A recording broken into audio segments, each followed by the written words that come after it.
Good morning, students. Today I will explain the topic respiration. Student, question first: what is respiration? Student, respiration is the process of oxidation or breaking down of organic compound या food like glucose with the release of energy. Student respiration एक live process है जिसमें food का oxidation होता है और energy release होती है. That process called the respiration. Student, here one chemical reaction is given. C6H12O6, this is the formula of glucose, plus 6O2 oxygen. Glucose oxygen की प्रेजेंस में ऑक्सीडाइज्ड होता है या ब्रेक डाउन होता है और एंड प्रोडक्ट दो बनते हैं, 6 molecule of carbon dioxide and 6 molecule of water. अब प्लस 38 ATP एनर्जी जो है यहाँ पे स्टोर हो जाती है. स्टूडेंट, वैसे एनर्जी जो है यहाँ पे 686 किलो कैलोरी प्रोड्यूस होती है. उसका केवल 60% पार्ट जो है वो यूटिलाइज हो जाता है, 40% पार्ट स्टोर होता है. स्टूडेंट, रेस्पिरेशन एक बायोकेमिकल प्रोसेस होता है जिसमें केमिकल एनर्जी ऑर्गेनिक मॉलिक्यूल से कन्वर्ट होती है यूजेबल एनर्जी में in cells. Students, now we discuss here mechanism of respiration. Respiration involve following steps. First one is intake of oxygen from environment. environment से oxygen को intake किया जाता है और स्टेप वाइज फूड का फिर ऑक्सीडेशन होता है, तब कहीं जाके एनर्जी रिलीज़ होती है और ATP के फॉर्म में स्टोर हो जाती है. लास्ट में एलिमिनेशन ऑफ कार्बन डाइऑक्साइड होता है, कार्बन डाइऑक्साइड को बाहर निकाल दिया जाता है. तो these are the steps of the respiration. Now students, I explain here how respiration takes place in our body. Students, सबसे पहले इन्वायरमेंट में जो फ्रेश एयर होती है उसमें मोर परसेंटेज ऑक्सीजन होती है, लेस परसेंटेज CO2 होती है.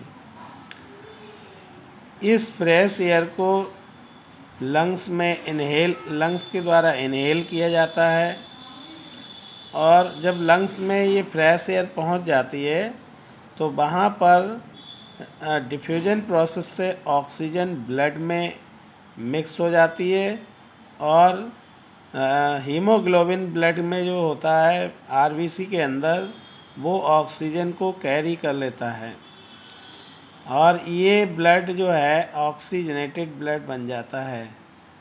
ऑक्सीजनेटेड ब्लड पहुंचता है टिश्यू फ्लूइड में. वहाँ पर टिश्यू फ्लूइड में स्टूडेंट्स क्या होता है, सेल्स के अंदर ऑक्सीजन को सेल्स के अंदर ऑक्सीजन पहुंच जाती है और वहाँ पे फूड का ऑक्सीडेशन माइटोकॉन्ड्रिया के अंदर होता है. और जब फूड का ऑक्सीडेशन हो जाता है तभी एंड प्रोडक्ट के रूप में CO2 प्रोड्यूस होती है और वाटर बनता है.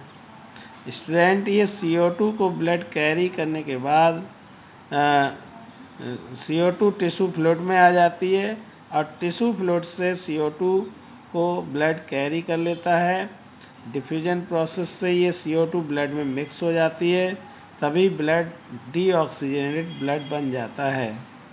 और ये डीऑक्सीजनेटेड ब्लड लंग्स में आता है ब्लड के थ्रू, मतलब डीऑक्सीजनेटेड ब्लड लंग्स में आता है और लंग्स में क्या होता है कि जो CO2 है वो स्टूडेंट्स लंग्स के अंदर जैसे ही डीऑक्सीजनेट ब्लड आएगा वहाँ से CO2 लंग्स के एल्वुलर कैविटी में आ जाएगी और वहाँ से ये एक्सहेल कर दी जाएगी इन्वायरमेंट में, तो जिसमें कार्बन डाइऑक्साइड मोर होगी और ऑक्सीजन लेस अमाउंट में हो जाएगी।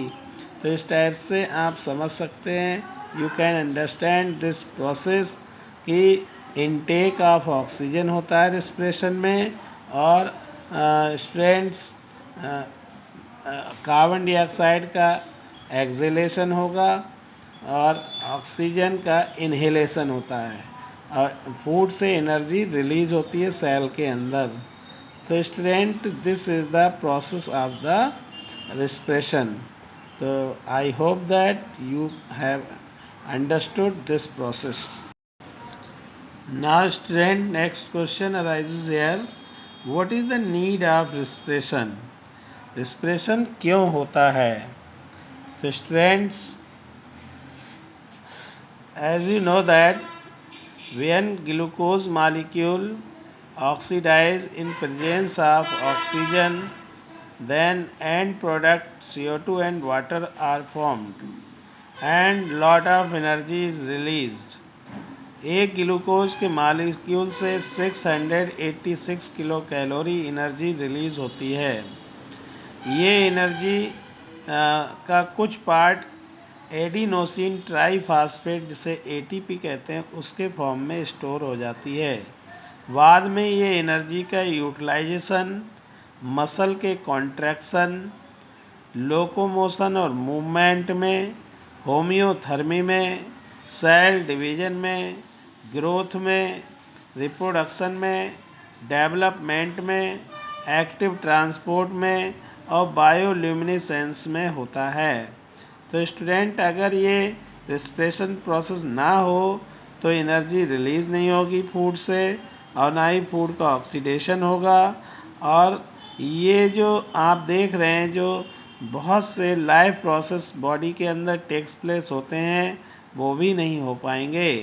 जैसे मसल हमारी कॉन्ट्रैक्ट नहीं करेंगी तभी ये मूवमेंट और लोकोमोशन भी नहीं कर पाएंगी और साथ में हमारी बॉडी का जो टेम्परेचर है लगातार मेंटेन रहता है 37 डिग्री सेल्सियस, वो भी नहीं रह पाएगा, होम्योथर्मी मेंटेन नहीं हो पाएगी।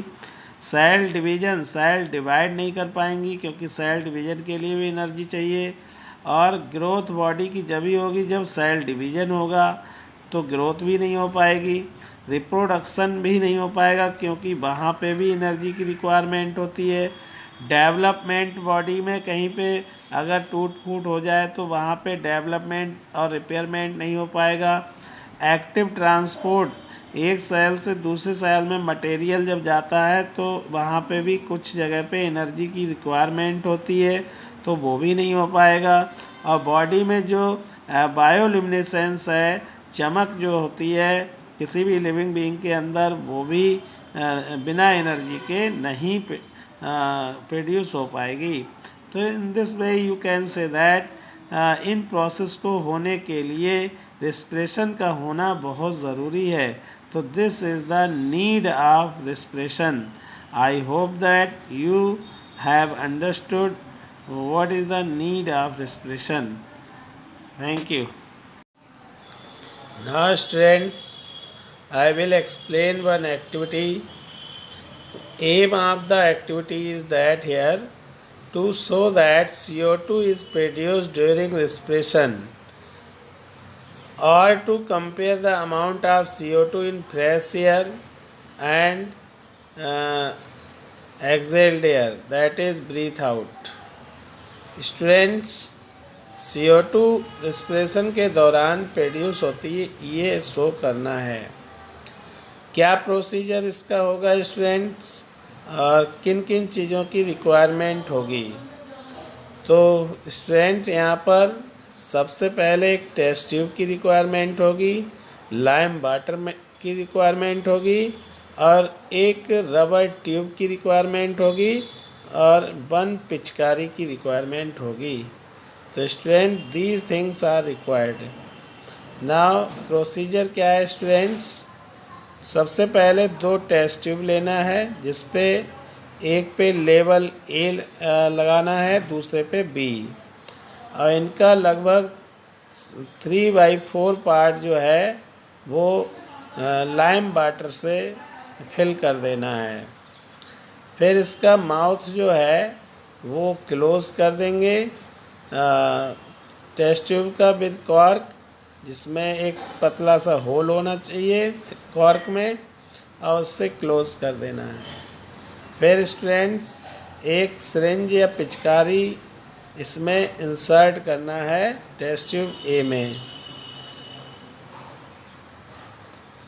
Insert 1 thin glass tube in tube B, और ट्यूब बी में एक जो है ग्लास ट्यूब को इंसर्ट करना है, बी जो दूसरी टेस्ट ट्यूब बी होगी, और इसे बॉटम तक इस टेस्ट ट्यूब को ग्लास ट्यूब को इंसर्ट करना है। फिर make the apparatus air tight, और एक एयर टाइट एपरेटस यहाँ पर बनाना है। फिर blow air that you are breathing, और फिर आपको टेस्ट ट्यूब बी में ईयर बिलो करना है। जो अपने अंदर से जो सांस निकालते हैं, ब्रीदिंग आउट करते हैं, वही आपको बिलो करना है टेस्ट ट्यूब बी में ग्लास ट्यूब के थ्रू। टेस्ट ट्यूब ए में फ्रेश एयर सिरिंज के थ्रू बिलो करना है। अब कुछ देर के बाद आप देखेंगे टेस्ट ट्यूब ए में जो लाइम वाटर है और टेस्ट ट्यूब बी में जो लाइम वाटर है वो milky. After that we observe that lime water in test tube take longer to turn milky. A test tube में जो लाइम वाटर है वो ज़्यादा समय लेगा मिल्की होने में, जबकि टेस्ट ट्यूब बी में लाइम वाटर बहुत तेज़ी से मिल्की हो जाएगा। इससे ये कंक्लूजन निकलता है स्टूडेंट्स कि फ्रेश एयर में CO2 जो है लेसर अमाउंट में है, जबकि जो हम एक्सेल्ड एयर कर रहे हैं, ब्रीथ आउट एयर कर रहे हैं, उसमें मोर CO2 है, जिसने लाइम वाटर को तेज़ी से मिल्की कर दिया।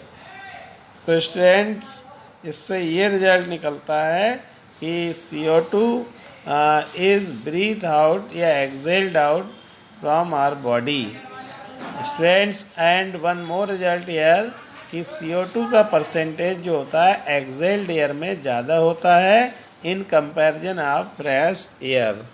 So I hope that you have understood this activity.